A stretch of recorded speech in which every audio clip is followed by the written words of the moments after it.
Tulisan Jawa, sekali lagi saya mengatakan, adalah merupakan jangkaning urip dari hana sampai dengan menjadi batang. Sesungguhnya inti-inti hidup di mana kita hidup mesti akan mempertanggungjawabkan adalah mati. Jodoh neng urip itu pati. Lah kita telah terlena. Tapi ulo salam mulya atur bagya wis kono santara. Hong wilahing jati nuhuni ajat-ajate leluhur Nusantara tabe uluk salam mulia. Kondisi ketidakmenentuan di Nusantara ini ya, makin hari itu makin nyata, makin kita rasakan bersama bahwa sing sugih sengsaya mameri, sing melarat tidak bisa mengendali diri, maksudnya akhirnya iri dan lalu perlombaan persaing-saingan dari kepandaian, dari kewibawaannya. Dengan kata kasar, kita itu apabila diteruskan makin tidak tahu diri. Pentingnya kemarin saya itu membuat konten, kita mesti tahu diri lah, atau mengetahui diri kita sendiri, diri kita masing-masing, agar bisa mengadakan cek kontrol. Saya akan meranah sebuah hal yang patut direnungkan oleh saya, akan mengawasi diri saya sendiri, lalu suku saya sendiri, gitu. Oleh suku Jawa, kita patut mewaspadai beberapa hal dan semestinya kita sinau kepada tulisan Jawa. Tulisan Jawa itu mengku jangkaning urip daripada anak sampai menjadi batang. Tulisan Jawa, sekali lagi saya mengatakan, adalah merupakan jangkaning urip dari hana sampai dengan menjadi batang. Nah, lalu di situ ada hal yang menyebabkan kita terlena manakala tidak cek kontrol, padahal di situ ada tertera sandangane ngaurip. Sandangane ngaurip diantaranya yang menurut kata guru saya patut diwaspadai adalah ketika manusia itu terpangku. Ketika manusia itu terpangku atau dipangku. Dipangku oleh apa? Dipangku oleh kenikmatan duniawi, dipangku oleh khayalan, dipangku ini banyak. Intinya dipangku itu banyak kemungkinan-kemungkinannya, atau banyak hal-hal yang menyebabkan kita terlena manakala kita sudah dipangku.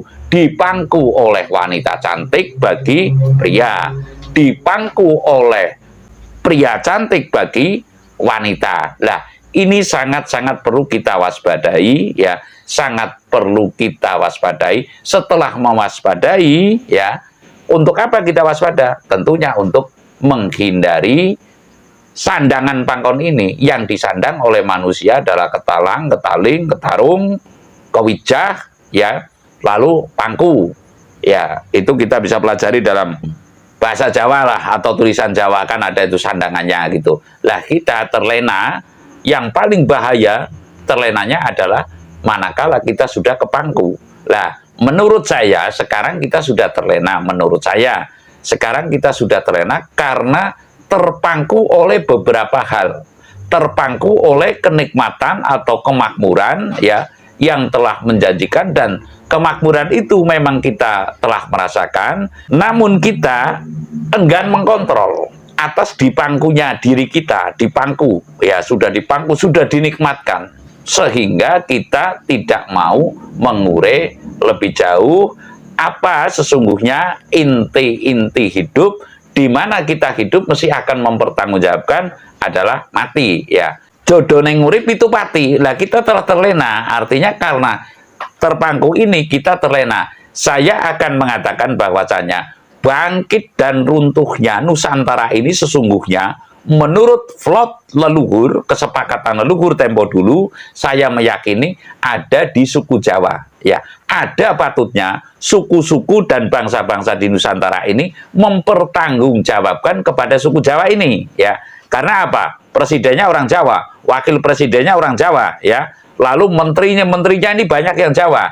Nah, sejauh mana tanggung jawabmu, setangguh mana, dan sejauh mana tanggung jawab kita semua sebagai suku Jawa. Saya tidak akan ngompor-ngompori, bermaksud ngompori kepada suku-suku dan bangsa lain di Nusantara ini, namun saya menggugah tanggung jawab. Menggugah tanggung jawab dalam arti suku Jawa ini sangat dominan semestinya dalam mempertanggungjawabkan bangkit dan runtuhnya Nusantara, dan lalu tentram, damai, sejahteranya Nusantara ini. Yang saya maksud, dalam kondisi seperti ini, semestinya suku Jawa khususnya tergugah untuk mempertanggungjawabkan atau merasa terpanggil untuk mempertanggungjawabkan baik secara moral, secara material maupun spiritual. Terutama adalah sekarang yang ngasto puserane ngadil, ya, itu mestinya bisa menyeluruhi aturan ini bagaimana Indonesia bisa bangkit. Lah, yang belum menjabat, taruhlah, yang belum punya posisi dalam ketatanegaraan Nusantara atau Indonesia ini, semestinya mempersiapkan dan mewaspadai atas adanya pangkon ini, tulis pangkon, ya. Artinya kita pasti akan terlena manakala kita sudah terpangku atau dipangku. Jadi saya mengatakan, waspadalah kita dalam pemangkuan ini. Kita telah dinikmatkan, kita telah, mohon maaf kalau bilang disasarkan atau ditipu, itu kasar banget.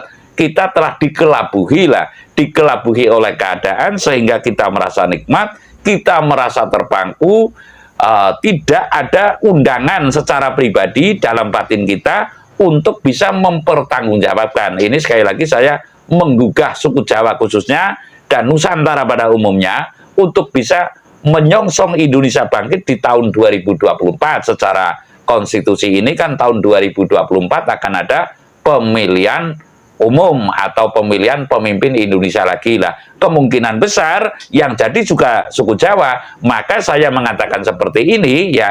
Saya mengatakan seperti ini agar yang menjadi pemimpin Nusantara nanti tidak terlena, lalu bisa membawa nilai-nilai kesejahteraan yang sungguhnya yang dimaksud oleh leluhur, atau dengan kata saya itu, ya, yang sering saya katakan adalah nuhoni hajat-hajatnya leluhur Nusantara. Jadi pemimpin yang akan datang saya berharap mesti bisa nuhoni hajat-hajatnya leluhur Nusantara dengan menghindari, ya, sandangan pangku itu. Jangan sampai kita memakai sandangan pangkon, ya. Kalau sudah terpangku, niscaya kita semua khususnya suku Jawa ini akan terlena dengan amanat hidup. Saya rasa demikian. Terima kasih.